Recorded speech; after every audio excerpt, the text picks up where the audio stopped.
Now I'm not sure about you, but most of the time these days I buy LEGO for the minifigures. So imagine my surprise when LEGO decided to make dedicated sets and showing off your minifigures and showing off iconic scenes. And now that they're starting to experiment with other themes, you cannot comprehend my disappointment when they made one of the coolest dioramas and failed to give us detailed minifigures. But as I'm planning on making this set 10 times better in an upcoming video, I thought it best to show off what LEGO could have done with this concept, and I'll show off ranges from purist to fully custom. Now don't get me wrong, I think this is a 9 out of 10 set, and I think it might be one of the best LEGO sets that Marvel have ever made. But even though I love it, I really want Marvel to commit to making more diorama style sets, and really think it should go as part of the official diorama line. Because this set just feels like a teaser of what LEGO could do, and it's still marked as 10+, I feel like that's where a lot of the problems for this set arise. Now there are so many minifigures to choose from, but let's talk about this guy, and it's safe to say that people don't like LEGO's new rendition of the Green Goblin. Especially when 20 years prior, LEGO gave him a lot more printing. Now I've made a video in the past about custom options for Goblin, but what can we do now that the official figure is here? Well, of course you could just buy that older version of the figure, steal the legs, and give the Goblin the leg prints he deserves. But if I'm honest, I don't really like the fact that they are different shades of green,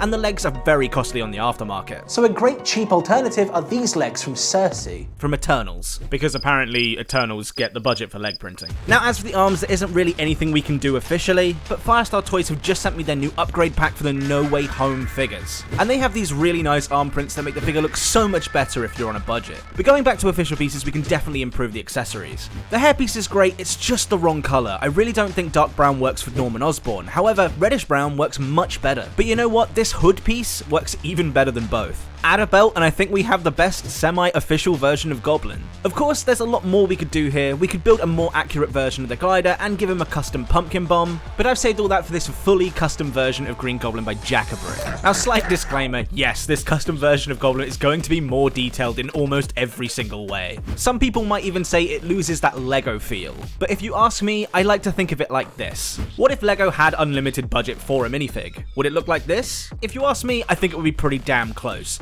Sure, it might not have the printing on the side of the torso or the arm gauntlets, but just look how detailed those new collectible minifigs are. It shows that LEGO know how to make a damn good detailed minifigure, with custom molds and dedicated face prints. But speaking of amazing detailed minifigures, I'm going to be giving away loads of sets that include just that, as well as these amazing sets on a special Marvel dedicated Whatnot stream on Sunday, September 3rd. I did one of these at the beginning of the month and we're doing it again. And once again, we're going to be giving away 2 of the brand new Statue of Liberty Final Battle sets. As well as that, I'll be selling a load of desirable Marvel figures, including a full set of Endgame Final Battle figures, some leftover Daily Bugle figures, and some incredible figures like Spider-Man 2099, all starting at just £1. So remember to go and bookmark my stream on the app, and if you're not already there, make sure you're using my link in the description below to get £10/$10 to use on mine or anybody else's stream. All giveaways are international, so there's no reason not to show up on Sunday, September 3rd. Many thanks to Whatnot again for sponsoring this video. You've been a massive support of the channel, and your support has honestly been amazing. And speaking of things that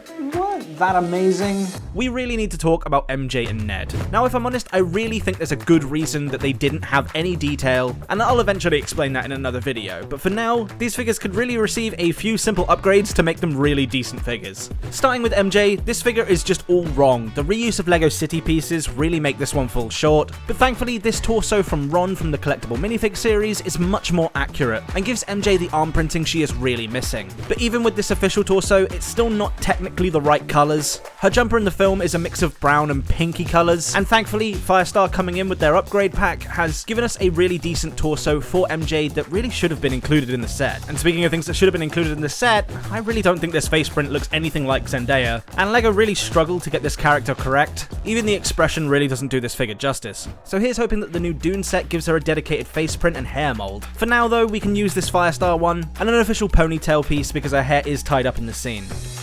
As for Ned, he needs a lot more love, frankly. I don't know who they were trying to make with this figure because it certainly isn't Ned. Believe it or not, I actually think the torso is fine. It's just printed on the wrong color torso. I don't understand why we couldn't have had just the same print on a different colored piece, but I know people still would have complained that the Midtown High jacket wasn't an official print. But let's be honest, if you did want to go everything official, LEGO have a very similar torso that you could use. But if you don't mind going custom, Firestar Toys have made a pretty damn good Midtown High jacket piece. But one thing I can't forgive LEGO for is not bringing back the official Ned Leeds face print. It came in an accessory pack a few years ago, but it is literally the perfect piece for Ned, and don't understand why we couldn't have brought this piece back. This paired up with some short legs and the correctly coloured hair, and I think this is the best rendition of Ned we can get from No Way Home. But I'm sure one of the figures that everybody wants me to talk about is the new Doc Ock. Like Green Goblin, this is the one I think people were most disappointed with. And weirdly, it got some of the most printing in the set. So what went wrong? Firstly, Doc Ock's coat is iconically green. So where the hell did these guys get grey from? Now maybe you could argue that the scene is set at night, so maybe that's why they used grey, but if you ask me, it's just another example of LEGO getting the torso colour wrong, even though the print is great. And even though the tentacles are a really nice throwback to those 2004 sets, I do really think LEGO have come a long way with Doc Ock's arms, and think this technique from the Daily Bugle set just looks more accurate and is more applicable to a more displayable set. Alongside that, these claws could have been so much better considering they've just made a brand new piece from the Jazz Quartet set. People have used a very similar piece in the past, but not only is this new piece grey, it has the perfect connections for that middle red light in the centre of the claw. But I think the biggest offender of this figure is that LEGO decided not to remold the Harry Potter hairpiece in dark brown. These tiny changes would have made the figure so unbelievably different, as you can see from this fully custom figure. But weirdly, like Ned and MJ, I think there's a very good reason for the Doc Ock looking this way. And you can find out exactly why I think that over on my new channel, Tommy C Figs. Now I'm not sure if you noticed, but this video is a slight bit different than normal, and it's a perfect example of the content you can find over on the new channel. The new channel is dedicated to figures and modding, bringing back some of the older content from this channel and giving it a new home. And just so you guys can get a feel of the content that's going to be over there, there are already a few videos uploaded to the channel so you can sink your teeth right in. I've had this channel planned for about a year now. So it would really mean a lot to me if you went and checked out Tommy C Figs. Let's see how many subscribers we can get over there and show the team that we are really hyped to get some more figures and mods content. Now you might say I haven't touched on all the characters, and that's because some of the characters are just really good, and some of them only need minor upgrades. Like the 3 Spideys' face prints aren't all that great, same with their hair pieces. And frankly, apart from some dual molded legs, I think Electro is pretty much perfect. And although this video isn't a mods video, I would have liked to see the Spideys each having a cure, perhaps tied to the villain of their film. But that would be pretty hard considering that 2 of the villains didn't actually come in this set. I mean, thankfully with Sandman, there's quite a few easy options you've got out there for LEGO purist options, but for the Lizard, there's just nothing, as LEGO didn't make anything for those films. And that leads me to what's in this box. Now I've seen loads of people across the internet make custom Lizards, and my favourite probably has to be the one from Mini Superheroes Today, as I think the Big Fig versions are just too big, but even then I think that one looks really cartoony for this set, and even my minifig scale version.